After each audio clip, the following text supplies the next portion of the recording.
Good morning student. तो आज हम जो है न्यूक्लियर फिजिक्स का बहुत ही इंपॉर्टेंट टॉपिक डिस्कस करने वाले हैं, न्यूक्लियर एनर्जी, नाभिकीय ऊर्जा। तो नाभिकीय ऊर्जा में सबसे पहले हम बात करते हैं मास एनर्जी रिलेशन की। तो अगर हम मास एनर्जी रिलेशन के बारे में बात करते हैं तो मास एनर्जी रिलेशन में जैसा कि आप देख पा रहे हो यहाँ पे, तो delta E is equal to क्या है, एम सी स्क्वायर। तो delta E is equal to M C square है। एंड जहाँ पे सी इज इक्वल टू क्या है, speed of light. And delta M is equal to क्या है, द्रव्यमान क्षति। तो द्रव्यमान क्षति या मास डिफेक्ट इसे बोलते हैं। एक्चुअल में क्या होता है, तो सबसे पहले क्या था कि law of conservation of mass and law of conservation of energy means द्रव्यमान संरक्षण का नियम और ऊर्जा संरक्षण का नियम, ये दोनों अलग अलग थे।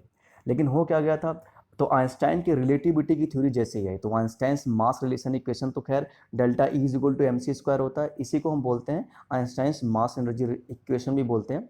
और एक्चुअल में होता क्या, 1 ग्राम मास में उन्होंने फाइंड आउट किया था कि 9 × 10⁻13 जूल एनर्जी पाई जाती है। तो इस तरह से काउंट करते हैं। तो एक्चुअल में क्या होता है कि हम किस तरह से मास को एनर्जी में कन्वर्ट कर पाएंगे, तो हम कंबाइंड करना स्टार्ट कर दिया। तो like by Einstein relativity theory, तो आइंस्टाइन के रिलेटिविटी थ्योरी से दिख रहा है कि mass and energy are equivalent to each other. तो मास एंड एनर्जी जो होती है वो दोनों ही क्या होती है, इक्विवेलेंट टू ईच अदर होगी।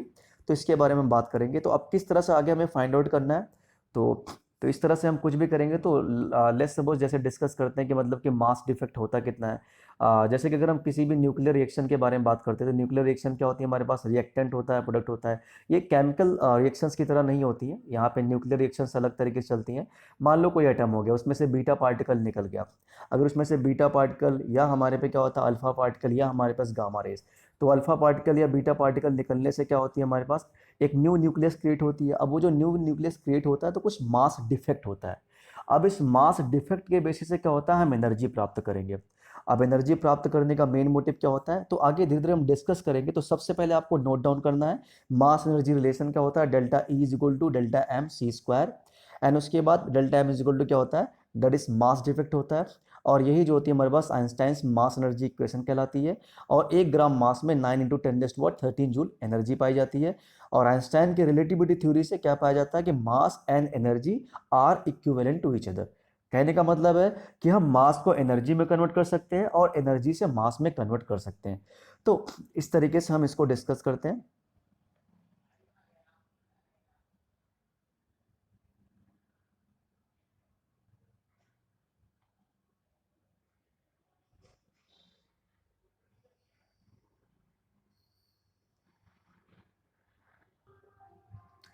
तो अब हम बात करते हैं एटॉमिक मास यूनिट के बारे में। तो एटॉमिक मास यूनिट के बारे में हम बात करते हैं। तो एटॉमिक मास यूनिट होता क्या है, तो एक्चुअल में 1 mu इज इक्वल टू होता है 1/12 into mass of 1 carbon atom. अगर हम मास ऑफ 1 कार्बन एटम के बारे में बात करें, तो किसी भी एटम का मास अगर हमें फाइंड आउट करना है तो उसके लिए फॉर्मूला होता है, बहुत ही सिंपल फॉर्मूला होता है, उसका एटॉमिक मास अपॉन में अवोगाद्रो नंबर। तो यहाँ पे जैसे दिख भी रहा है कि 12। तो जिस तरह से यहाँ पे हो रहा है कि एटॉमिक मास क्या होता है कार्बन का, दैट इज 12, और अवोगाद्रो नंबर एन से। तो 12 से 12 कैंसिल हो जाएगा, यहाँ पे 1 में एन ग्राम प्राप्त हो जाएगा। तो 1 mu is equal to 1/n। अब हमें पता है कि एक अवोगाद्रो नंबर में क्या होता है 6.02 इंटू 10⁻23 क्या होती है, इसकी वैल्यू होती है। पुट करेंगे, उसके बाद हमें 1 mu की वैल्यू प्राप्त हो जाएगी। तो आप इस 1 mu की वैल्यू जो है नोट डाउन कर सकते हो।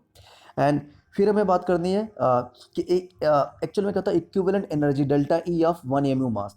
तो 1 mu मास में कितनी एनर्जी होती है, तो 1 mu मास में एनर्जी फाइंड आउट करते हैं। Delta E is equal to, इससे पहले हमने मास एनर्जी रिलेशन देखा था, तो मास एनर्जी रिलेशन हमारा ये है।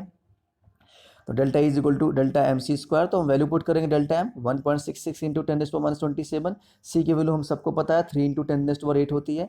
वैल्यू पुट करने के बाद हमारे पास वैल्यू आ जाएगी 0.931 इंटू 10⁻9 इलेक्ट्रॉन वोल्ट। एक चीज़ और, जूल अगर एनर्जी जूल में है तो उसे इलेक्ट्रॉन वोल्ट में कन्वर्ट करने के लिए हम क्या करते हैं 1.6 इंटू 10⁻19 से डिवाइड करते हैं। तो एक्चुअल में लास्ट में जो वैल्यू आ जाएगी हमारे पे वो हो जाएगी 931 million electron volt. Means 3 million electron volt जो होती है हमारे पे, ये वैल्यू आ जाएगी। तो आप इसे नोट डाउन कीजिए और उसके बाद हम आगे टॉपिक बात करेंगे और इस पर हम डेरिवेशन भी करना स्टार्ट करेंगे। तो थैंक यू।